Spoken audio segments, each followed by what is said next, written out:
დედაზე ძვირფასი ნამდვილად არავინ არის ამ ქვეყნად. დედას მართლაც უდიდესი ემოციური და ინტელექტუალური გავლენა აქვს ბავშვზე, მის ხასიათზე, შესაძლებლობებზე, ქცევაზე, აზროვნებაზე და ყველა მიცის, რომ ურსულობის დროს ემოციები დედისგან ნაყოფს გადაეცემა და სწორედ ასეა ცხოვრებაშიც.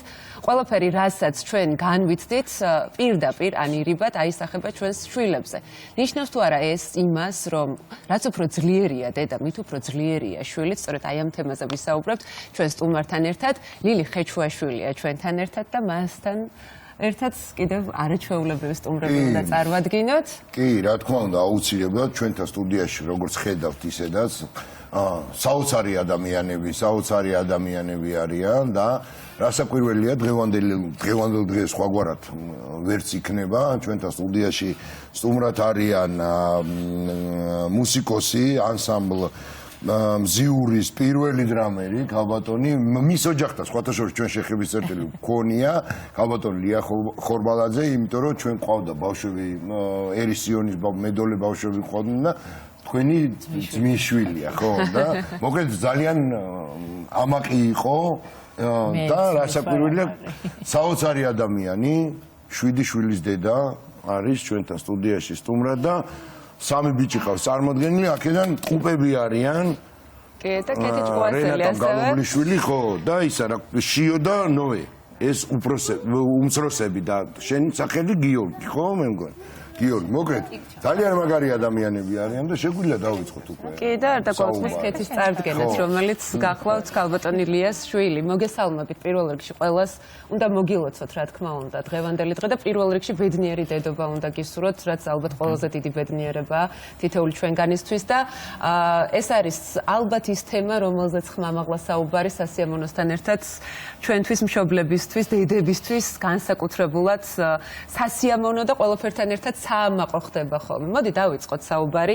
ლილი, დედაშვილის ურთიერთდამოკიდებულება, არ ვიცი, დღემდე ყველასთვის ამოხსნელ ფენომენად რჩება, მაგრამ კაცობრიობის ისტორიაში ამაზე მჭიდრო, ახლო, ძვირფასი, დასაფასებელი კავშირი ალბათ არ არსებობს თქვენს დამეთანხმებით. მით უმეტეს თქვენს დედა ხართ, ორი შვილის და ხშირად გვესმის ხოლმე შემდეგი შეფასება, როგორი ძლიერი დედაა და სიტყვა ძლიერი ხშირ შემთხვევაში კარგი დედის გამსაზღვრელი შეფასება არის ხოლმე, ხო? რას ნიშნავს იყო ძლიერი დედა? და ძლიერი დედა ნიშნავს თუ არა ასევე და გულისხმობს თუ არა ძლიერ შვილს და შთამომავლობას? მადლობა მოწვევისთვის, ყველას გილოცავთ დედის დღეს, ვინც დედები ხართ და ვინც არ ხართ, მომავალი დედებით. რაც შეეხება ძლიერი დედის შესახებ საუბარს, აბსოლუტურად მართებულად ბრძანეთ, რომ ძლიერი დედა უდრის ხომ ესე ყოველდღიურ მეტყველებაში კარგ დედას, თუმცა ეს კარგი დედაც ცოტა ისეთი ბუნდოვანი არის ხოლმე, ხო? ძალიან ბევრი ხანი ვიფიქრე, როგორ უნდა განგვემარტა ეს ძლიერი დედა და ძალიან მოკლედ შემიძლია ესე ვთქვა, რომ ძლიერი დედა არის დედა, რომელსაც შეუძლია და აქვს რესურსი, რომ იყოს თავის შვილთან თუ შვილებთან, მაშინ როცა შვილებს ჭირდებათ და არ იყოს მათ გვერდზეც, როცა შვილებს დედის გარეშე ყოფნა ჭირდებათ. იყოს მაშინ, როცა უნდათ შვილებს და საჭირო არის და როცა არ არის საჭირო არ იყოს და სხვათა შორის არ ყოფნა უფრო რთულია ხოლმე ვიდრე ყოფნა ზოგჯერ. და როდესაც შვილები იზრდებიან და ეს კავშირი, რაც თქვენ თქვით, ხო, ეს არის პირველი კავშირი სამყაროსთან შვილისთვის, იმიტომ რომ დედა არის ხოლმე ის სამყარო, რომელშიც ადამიანი იწყებს არსებობას, ხო? და ეს კავშირი, რომელიც დასაწყისში 8 თვე თუ 9 თვე გააჩნია, რამდენს ხანს გრძელდება ორსულობა, არის ხოლმე ფიზიკური კავშირი, ბავშვი პირდაპირ მნიშვნელობით დედაში არსებობს და ის არის ის გარემო, რომელშიც ფიზიკურად არის ჭიპლარი თმიბმული, დაბადების შემდეგ ეს ჭიპლარი კი იჭრება ფიზიკურად, თუმცა ეს ესეთი მეტაფორული ჭიპლარი, ფსიქოლოგიური ჭიპლარი ჩვენთან ერთად არის დიდხანს და აი ეს ესეთი სიმბიოზური შერწყმა დედაშვილ შორის თავიდან ფიზიკური და მერე ფსიქოლოგიური ეს არის აუცილებელი გარდაუვალი დედისთვისაც და შვილისთვისაც. ეს არ არის მარტო ნეგატიური და ცუდი მიჯაჭულობა, რომელიც მერე უნდა რაღაცნაირად გავწყვიტოთ და გავიზარდოთ. დასაწყისში ეს არის არსებითად მნიშვნელოვანი, იმიტომ რომ უბრალოდ ვერ გადარჩება ბავშვი. ეს შერწყმა, რომელიც ადამიანს სამყაროში ცხოვრებას ასწავლის დასაწყისში დედისგან, ეს არის აუცილებელი და მნიშვნელოვანი. რადგან შევეხეთ ამ მინჯაჭულობის ფენომენს, მაშინ აქვე ჩაგეკითხებით, მისი ფორმირება, როგორც თავადაც ახსენეთ, მართლაც მუცლადყოფნის პერიოდში იწყება, ჭიპლარის გადაჭრის შემდეგ ეს ფიზიკური კავშირი წყდება, მაგრამ რა თქმა უნდა, მთელი ჩვენი ცხოვრება განსაკუთრებული დამოკიდებულება სოციალურობა და ფსიქოემოციური კავშირი გრძელდება. რა იწვევს აი ამ მიჯაჭვულობის ჩამოყალიბებას? მოდით ცოტა ხანი შევისვენოთ და შემდეგ უფრო ფცლად ვისაუბრებთ სარეკლამო პაუზის შემდეგ. არ გადართოთ, დაგველოდეთ რამდენიმე წუთში ჩვენ არიჩვეულებრივ სტუმრებთან ერთად გიბრუნდებით ეთერში. გრძელებთ საუბარს დედაშვილების აი ძალიან მჭიდრო და განსაკუთრებულ კავშირზე. ქალბატონო ლია, თქვენ მინდა გკითხოთ, მით უმეტეს თქვენ სახელს და გვარს, მართლაც რომ ძალიან ბედნიერი ბავშვობა, ყველაზე ლაღი სტუდენტობა, განსაკუთრებულად საყვარელი მზიური უკავშირდება, რომელიც ასე შეიყვარა და ყველაფერთან ერთად გაიცნო მსოფლიო. საინტერესო როგორია ცხოვრება დღეს და როგორი დედა ლია ხორბალაძე? უი. როგორი დედა ვარ, ალბათ ბავშვებმა და ოჯახმა უნდა თქვას, მაგრამ რაც შეეხება წინა ცხოვრებას, რომელიც ბავშვობაა და ახალგაზრდობა, ნამდვილად საინტერესო და ძალიან ესეთი მე ვიტყოდი მხიარულიც იყო, თითქოს ვიღაცას ეჩვენებოდა რომ უდარდელიც, მაგრამ რა თქმა უნდა ყველაფერს თავისი ხიბლი და პეწი აქვს. დღეს ერთად ვზრდით მუსიკალურ თაობებს კეთილთან ერთად.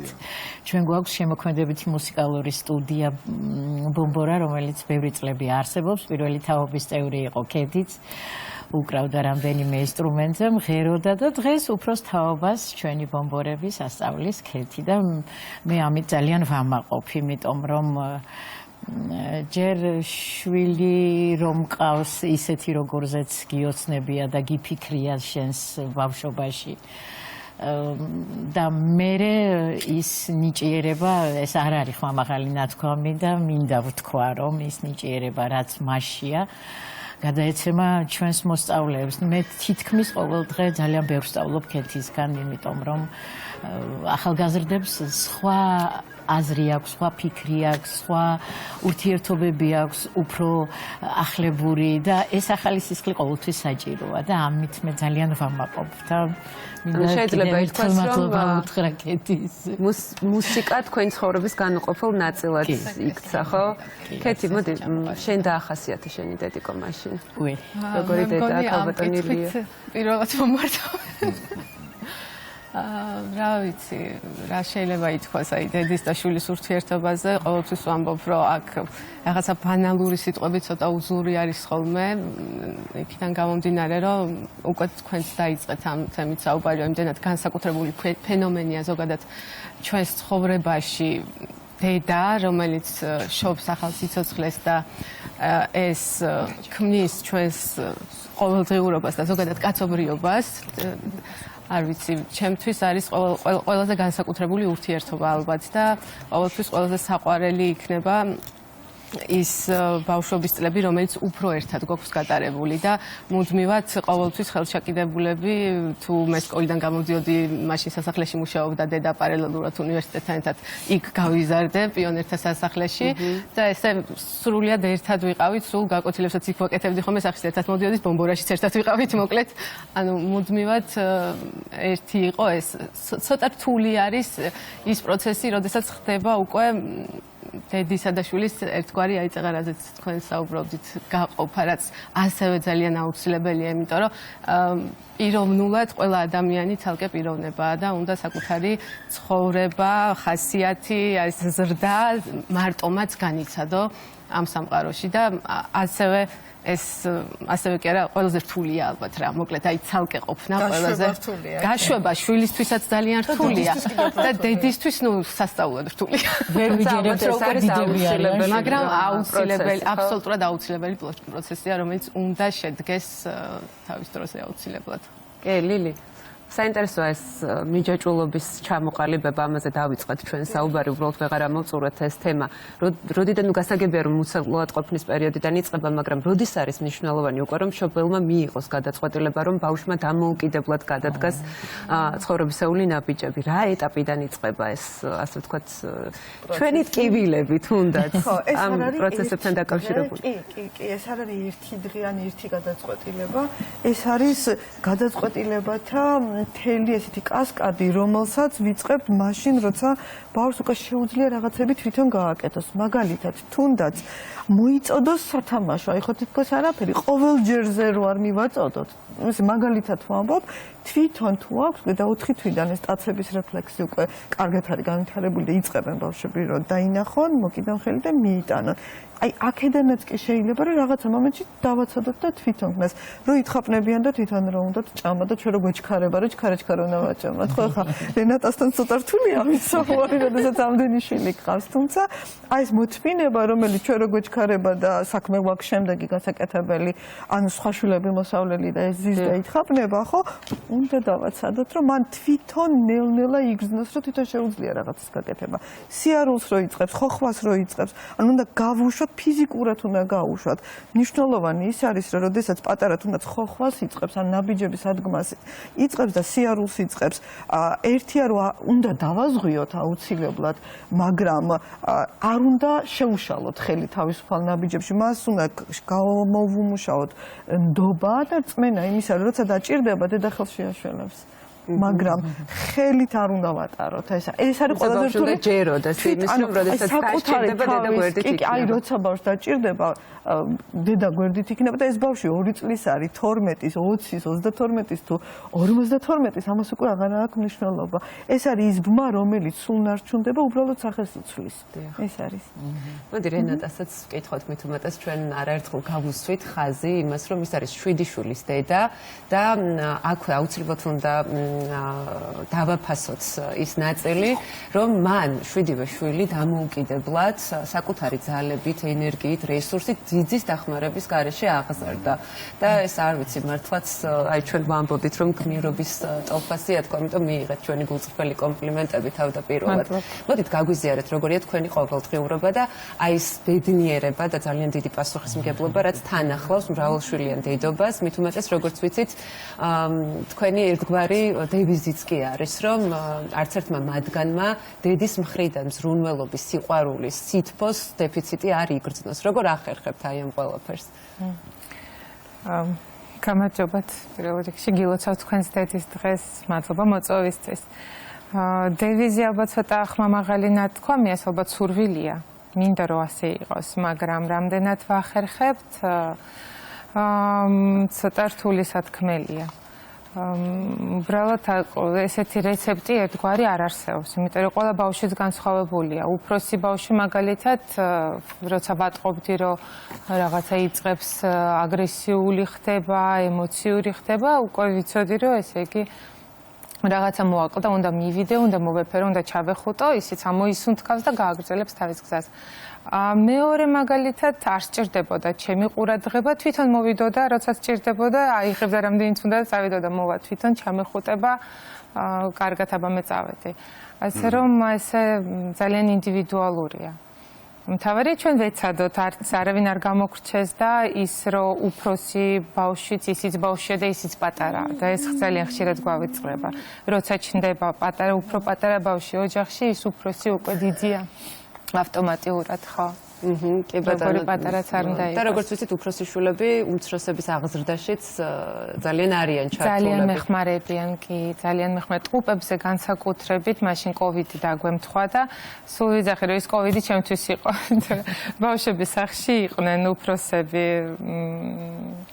იზოლაციაში და მეხმარებოდნენ ტყუპებთან. ხან ერთს ეჭირა, ხან მეორეს და ესე ერთობლივი ძალებით. კი ბატონო. ესე იგი, ისევე როგორც დედას აქვს საოცარი უნარი, რომ შვილს გაუგოს ყველაფერში, შვილებს აქვთ მშობლების ემოციების წაკითხვის, აი მართლაც გამორჩეული ფენომენალური, ასე ვთქვათ, უნარი, ხო? და ხშირ შემთხვევაში ერთგვარ ვთქვათ, მიმიკაში, მზერაში, ხმის ტემპში, ან თუნდაც დედის ჩამოშვებულ მხრებში ძალიან უმარტივდებათ ხოლმე ამ ემოციების წაკითხვა და ზუსტად ამიტომ დედების უმრავლესობა მაქსიმალური ძალებით ვცდილობთ ხოლმე, რომ გარკვეულწილად შევნიღბოთ, თავიდან ავარიდოთ ყველა ის პრობლემა, რომელიც ჩვენს ირგვლივ არსებობს ხოლმე, მაგრამ არის თუ არა ეს სწორი, რომ აი მუდმივად თქვათ თავიდან ავარიდოთ ყველა ის ემოცია თუ ტკივილი რომელიც ჩვენს თავს ხდება და ყოველთვის რაღაცა სალი კლდის იმიჯი მოვირგოთ ხოლმე. დიდ თემებს ეხებით თაკო. კი და არა, ორივე შემეძლია გიპასუხოთ და რატომ ახლა მოკლედ შევეცდები აგიხსნათ. ერთი რომ ემოციები არ ვაჩვენოთ, ეს ალბათ არ იქნება მართებული და შვილები რაღაცნაირად მართალი ბრძანეთ გრძნობენ დედას. არ ჭირდებათ ცოდნა, არ ჭირდებათ საუბარი, არ ჭირდებათ ახსნა, გულით გრძნობენ და ეს კავშირი არის მარადიული და როგორც არ უნდა შევინიღბოთ, შენიღბას ხო უფრო მეტი ენერგია ჭირდება კიდე. ამასაც გრძნობენ. და შვილები ძალიან ლოიალურები არიან მშობლების მიმართ, მარტო დედის არა, დედის და მამის მიმართ, დედის მიმართ განსაკუთრებით ცხადია, იმიტომ რომ დედით იწყებენ, ხო? ამიტომ შენიღბვაც არ შველის ხოლმე, შვილი გრძნობს, კანით გრძნობს, როგორც ვამბობთ ხოლმე. ალბათ ის უნდა ვაჩვენოთ და ის უნდა ვასწავლოთ და ის უნდა ავუხსნათ, რომ დედაც ადამიანია და დედა ხან სევდიანია, ხან მხიარულია, ხან რაღაცა აწუხებს, ხან რაღაცაზე დარდობს, ხან რაღაცა უხარია. და ეს არ არის მისი ბრალი. აი ეს არის ხოლმე, როცა ჩვენ სევდიანები ვართ და რაღაცა გვიჭირს, თუ არ ვესაუბრებით და არ ვართ კონტაქტში შვილთან, ავტომატურად ასკვნიან ბავშვები, ეს მათი ბრალია.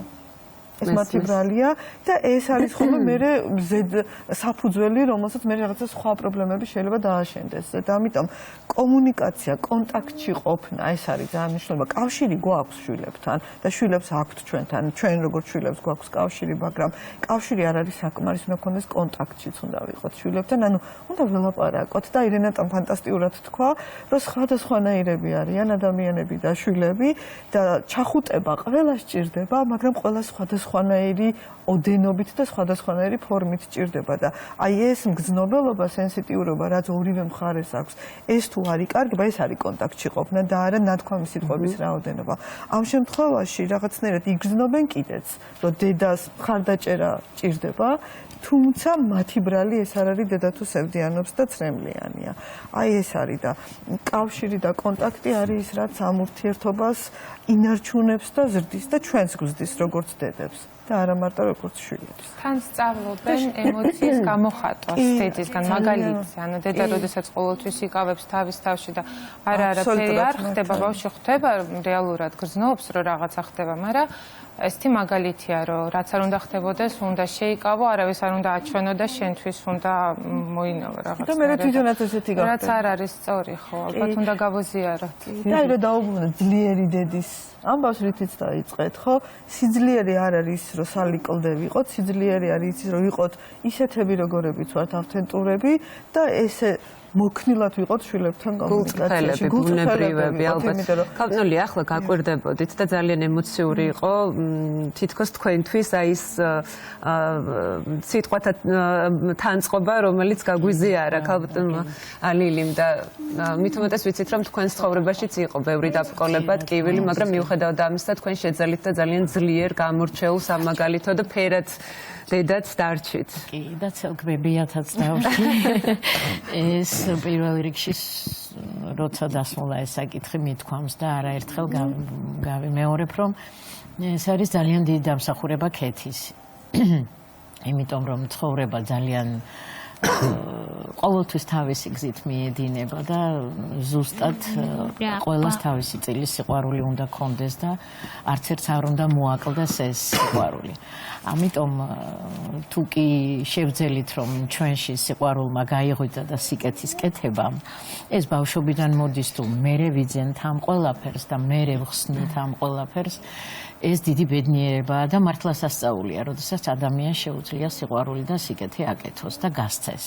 ამიტომ ეს სიყვარული და სიკეთე ჩვენში მე ვფიქრობ, რომ არის და ზუსტად ამ ალბათ შინაგანი ბუნებითა და სიფერადით, თუნდაც სულ ვამბობ, ჭკუარ მომატებია, ყურებამდე პირი დამრჩა მეთქი და სიმაღლეც არ მომატებია თქო.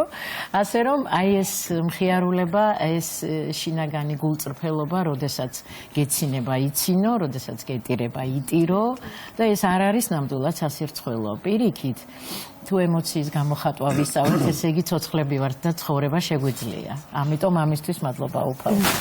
გიოს ვერ დაუშვით ისე რომ საოცარი ბავშვი მიკროფონი ათხოვე ცოტა ხანი.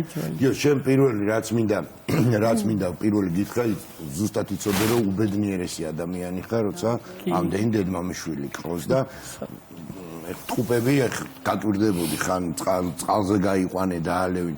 როგორც ჩანს უული, ხო? ხო არ გაბრაზებენ ხოლმე. რავი, კი, ცოტა კი. რაზე გაბრაზებენ ხოლმე? რავი, მირტყავენ. თავარია შენ პასუხი არ დაუბრუნო, პატარები არიან, უმცროსები არიან. მოდი დედიკოზეც გითხარი. როგორი დედიკოა რენატა? კარგი. როგორ დაახასიათებ? რა ვიცი, რენატა სულ გვივლის გვეხმარება. რაღაცა რო გუჭირს, სულ გვერდით გვიგას. საყვარელი. რა მიულოც დედიკოსი დღევანდელი დღე. როგორ მიულოც, აი შენი სიტყვებით როგორ მე როგორც ვიცი, თან ერთი კვირით ადრე იწყება ხოლმე სამზადისი მათ ოჯახში და წარმომიდგენია სამარტს რა ხდება. ერთი კვირით ადრე არკვევენ ხოლმე და აზუსტებენ თავიდან დედის საყვარელ ფერს, ყვავილს და ეს დიდი სამზადისი და ფუსფუსია ხოლმე მათ ოჯახში. შენ ხარი იქ ეთერში? ხედავ მონიტორზე. ნახე, შენ შეხედე რა. ძალიან მინდა თქვენ სიმბოლურად გადმოგცეთ ესეთი საჩუქრები მადლობა ჩვენ პროდიუსერებს, იმიტომ რომ ყოველთვის ძალიან მაგრები არიან რა. იციან რა, როგორ და რანაირად უნდა გააკეთონ და აუ რა ლამაზია. მადლობა თქვენ და კიდევ ერთხელ საყვარელი ხარ. მადლობა დიდი. ეხლავენ ყველას რა თქმა უნდა. ძალიან მაგარი, ძალიან მაგრები ხართ. დედები არიან საოცარი ადამიანები და ეს არის ყოველს ჩემ დედიკოს წავუღებ. ჩემ დედიკოს კი და ულოცავ ყველა დედას მეც კიდევ ერთხელ მინდა დღევანდელი დღე მივულოცა და ბედნიერი დედობა ვუსურვო მათაც. ძალიან დიდი მადლობა თქვენ, იმიტომ რომ თქვენ გარეშე ქალბატონო. დიდი მადლობა მართლაც რომ აი ამ თქვენ გარეშე ჩვენ ცხოვრებას არანაირი აზრი არ აქვს, რომ იცოდეთ და თქვენც უნდა იცოდეთ ბიჭებო აუცილებლად ეგ, იმიტომ რომ სულ ხელის გულზე უნდა ატაროთ დედები, სხვანაირად არ გამოვა და არ შეიძლება რომ იყოს. ამიტომ იცოდეთ რომ თქვენ ახართ ერთ-ერთი უმთავრესი დასაყრდენი თქვენ დედიკოს ცხოვრებაში და ყველაზე დიდი ბედნიერება. აი მადლობა შენს შემოქმედებით გუნდ საჩუქრებისთვის. ჩვენ სტუმრებს ძალიან დიდი მადლობა იმისთვის რომ დაგვიმშვენეს დღევანდელი დღე, გაგვიზიარეს თავიანთი გამოცდილება.